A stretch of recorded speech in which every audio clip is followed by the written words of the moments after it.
बाबा बागेश्वर की। जी हां, बागेश्वर धाम के पीठाधीश पंडित धीरेन्द्र कृष्ण शास्त्री ने आज से हिंदू जोड़ो यात्रा की शुरुआत की है और इस दौरान बागेश्वर बाबा 9 दिनों में 160 किलोमीटर की पैदल यात्रा करेंगे। जी हां, यात्रा में शामिल होने के लिए बाबा बागेश्वर के तमाम भक्तों में जबरदस्त उत्साह है।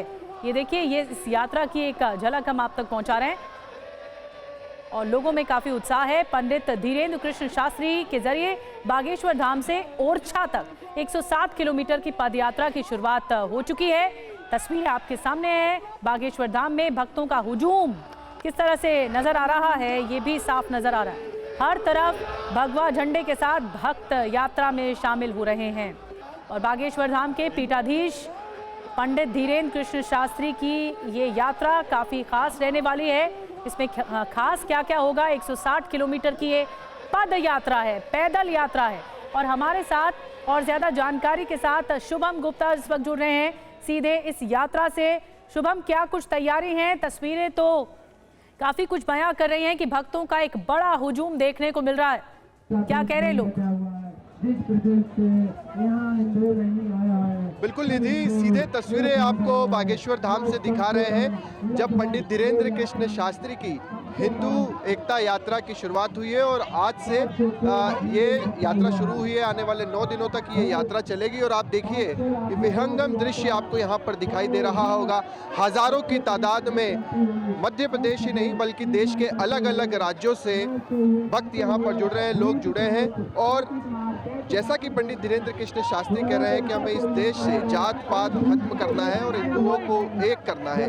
ये तस्वीर आप देख रहे हैं, ओरछा तक ये यात्रा जाएगी और ये यात्रा की एक तरह से शुरुआत ही हो सकता है। धीरेन्द्र कृष्ण शास्त्री आगे भी इस तरह की यात्राएं करें, मगर अभी जो तस्वीर इस यात्रा से दिखाई दे रही है कि हजारों की तादाद में ध्वज यहाँ पर आपको दिखाई दे रहे हैं, भगवा ध्वज दिखाई दे रहे हैं और वाकई में अनियंत्रित भीड़ यहाँ पर दिखाई देती है। काफी पुलिस फोर्स, 600 से ज्यादा पुलिसकर्मी यहाँ पर लगे हुए हैं, बाउंसर्स आपको दिखाई दे रहे हैं जो प्राइवेट हायर किए हुए हैं और उसके बावजूद सुरक्षा के घेरे में पंडित धीरेन्द्र कृष्ण शास्त्री चलते हुए दिखाई दे रहे हैं। तो ये तस्वीर बागेश्वर धाम से हमें नजर आ रही है जब हजारों की तादाद में भक्त जो है वो पहुंचे हुए हैं। थोड़ी सी अव्यवस्था हमें यहाँ पर दिखाई देती है क्योंकि भक्त हर। शुभम, अगर संभव हो तो जो भक्त हैं वो क्या कह रहे हैं, उनसे भी बातचीत कीजिए। बिल्कुल, ये कई भक्त हैं। आपका नाम क्या है, कहाँ से आए आप लोग? हम लोग छतरपुर से। अच्छा, हाँ। क्या आप कहेंगे इस यात्रा में पूरे 9 दिन चलेंगे आप लोग? हाँ, जहाँ तक इस यात्रा लेकर पूरे 9 दिन चलने वाले आप भी? हाँ, मैं पूरा 9 दिन चल यात्रा में। और कुछ लोग हैं, कुछ भक्त हैं निधि, उनसे भी हम बातचीत कर इन भक्तों का क्या कहना है। क्योंकि अभी हम सुबह जब बात कर रहे थे तो बिहार, उत्तर प्रदेश, दिल्ली, झारखंड, छत्तीसगढ़, कई राज्यों से लोग पहुंचे। कुछ महिलाएं उनसे बातचीत नजर आ रहे हैं और बातचीत कर रहे हैं शुभम भक्तों से और भक्तों की आस्था का सैलाब है जो इस वक्त उमड़ा 160 किलोमीटर की ये पद यात्रा है। आपको बताते हैं, उसके बाद फिर शुभम के पास चलेंगे। बागेश्वर धाम के पीठाधीश पंडित धीरेन्द्र कृष्ण शास्त्री की ये यात्रा काफी खास रहने वाली है। यात्रा के जरिए ही धीरेन्द्र शास्त्री हिंदुओं के बीच एकता का संदेश देने वाले हैं। यात्रा में शामिल होने के लिए काफी संख्या में भक्त पहुंचे हैं, जैसा कि आप नज़ारा देख रहे हैं। ये यात्रा 160 किलोमीटर लंबी होगी। यात्रा मध्य प्रदेश और उत्तर प्रदेश से गुजरेगी और यात्रा में कई संत भी शामिल होंगे। इसके अलावा आपको बता दें, यात्रा शुरू होने से पहले बागेश्वर धाम के पीठाधीश पंडित धीरेन्द्र कृष्ण शास्त्री ने TV9 से बातचीत में क्या कुछ कहा है, आपको सुनवाते हैं। बागेश्वर धाम के पीठाधीश्वर आचार्य पंडित धीरेन्द्र कृष्ण शास्त्री सनातन हिंदू एकता यात्रा की शुरुआत करने जा रहे हैं। खुद हमारे साथ हैं गुरुजी से ही जानते। गुरुजी, सीताराम। जय श्री राम। धन्यवाद, आपको भी धन्यवाद, TV9 के सभी दर्शकों को बहुत बहुत धन्यवाद। गुरुजी, इस यात्रा की क्यों जरूरत पड़ी, क्यों जरूरी है ये सनातन हिंदू एकता यात्रा? अभी अनेकता और विविध जातियों में, उपजातियों में, वर्गों में हिंदू समाज बटा हुआ है। इस प्रकार से बटा रहेगा तो हमारी एनर्जी देश को बड़ा बनाने की बजाय आपस के मनमुटाव में ही चली जाती है। आपस के द्वंद्व में, आपस के क्लेश में, अगड़े पिछड़े की लड़ाई में, ऊंच नीच की लड़ाई में, जात पात की लड़ाई में, भेदभाव की लड़ाई में और ब्राह्मण क्षत्रिय वैश्य शूद्र की लड़ाई में आधे से ज्यादा हमारी ताकत वहां पर खत्म हो जाती। अब देश विश्व गुरु की ओर जा रहा है। विश्व गुरु तब बनेगा जब एक साथ सभी मिल करके एक जगह एनर्जी लगाएंगे। क्या इस यात्रा में ईसाई, मुस्लिम, सिख ये सब शामिल नहीं होगी? आपको नहीं आना लगता चाहें तो आने दें। बेहतर होता कि राष्ट्र निर्माण में ये सब लोग भी आते इस यात्रा में? अगर वो आना चाहें तो हमें दिक्कत नहीं, आना चाहें तो दिक्कत। तो आपकी हमें तरफ क्या से दिक्कत? आमंत्रण है उन लोगों को? हमारे लिए तो जो भी इस देश में रहने वाला है, हिंदू है, सनातनी है, जो सनातन परंपरा के प्रति निष्ठा रखता, जो देश को भव्य बनाना चाहता, जो देश को विश्व गुरु देखना चाहता, जो राष्ट्र का निर्माण बहुत अच्छे तरीके से करना चाहता, उन सबका आमंत्रण है, हमें कोई दिक्कत नहीं। हमने हमेशा से पढ़ा अनेकता में एकता, भारत की विशेषता, सर्वधर्म संभाव, मगर अब आप देख रहे हैं कि नेताओं के जो बयान आते हैं, बटेंगे तो कटेंगे, कैसे देखते हैं इनको? देखिए, ये तो निश्चित है कि अगर हम आपस में बट जाएंगे तो निश्चित रूप से कुछ धर्म विरोधी ताकतें और राष्ट्रद्रोही ताकतें हमको काटेंगी।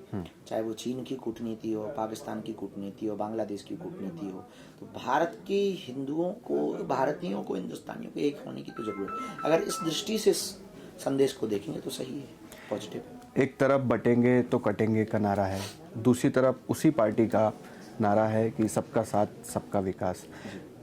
पंडित धीरेन्द्र कृष्ण शास्त्री किस नारे के साथ?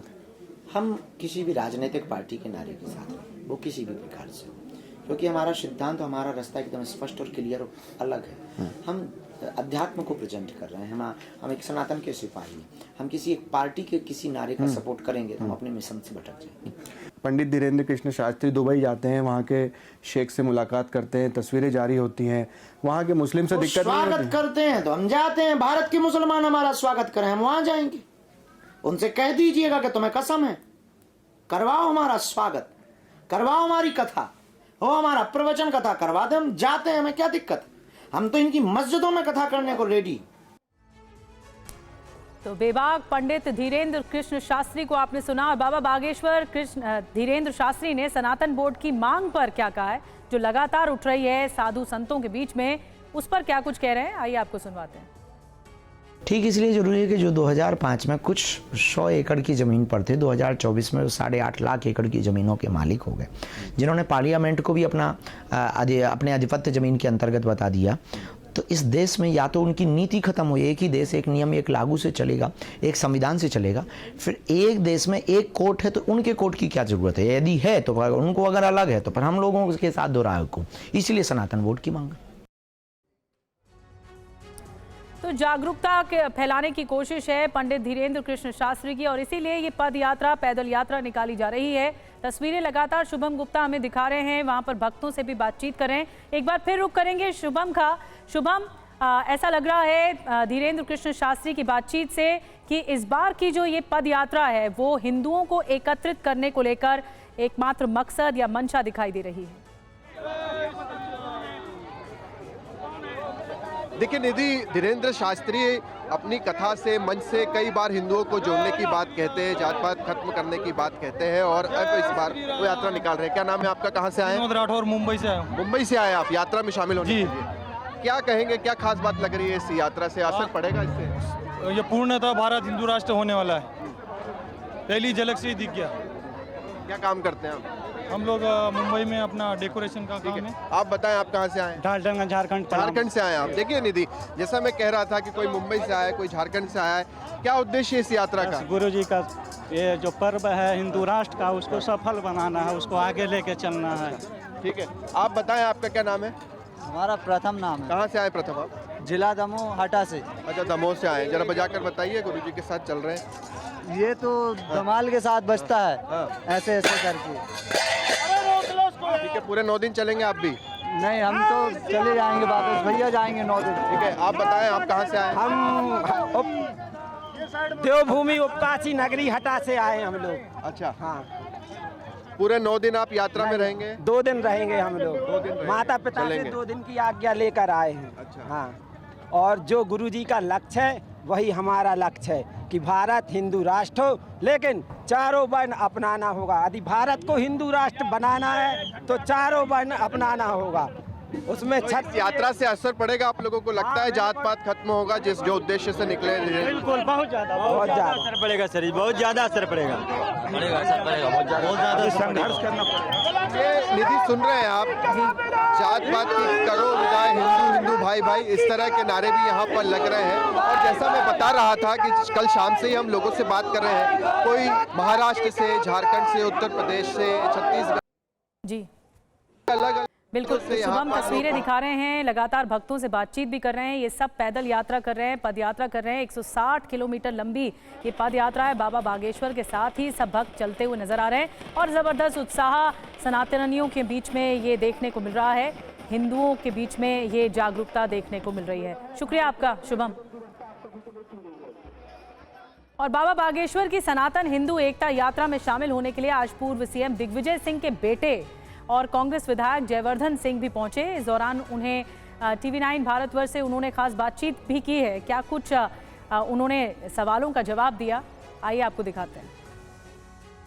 सर, इस यात्रा को कैसे देखते हैं आप? क्या जरूरी है ये यात्रा, क्या उद्देश्य से? शुरुआत से परम पूज्य गुरुदेव का आशीर्वाद मेरे ऊपर रहा है और जो अनेकों इंटरव्यू महाराज जी ने दिए हैं, उन्होंने स्पष्ट कहा है कि ये जो पूरी यात्रा कर रहे हैं बागेश्वर धाम सरकार से लेके रामराजा सरकार के दरबार तक, ये एक सनातन एकता यात्रा है।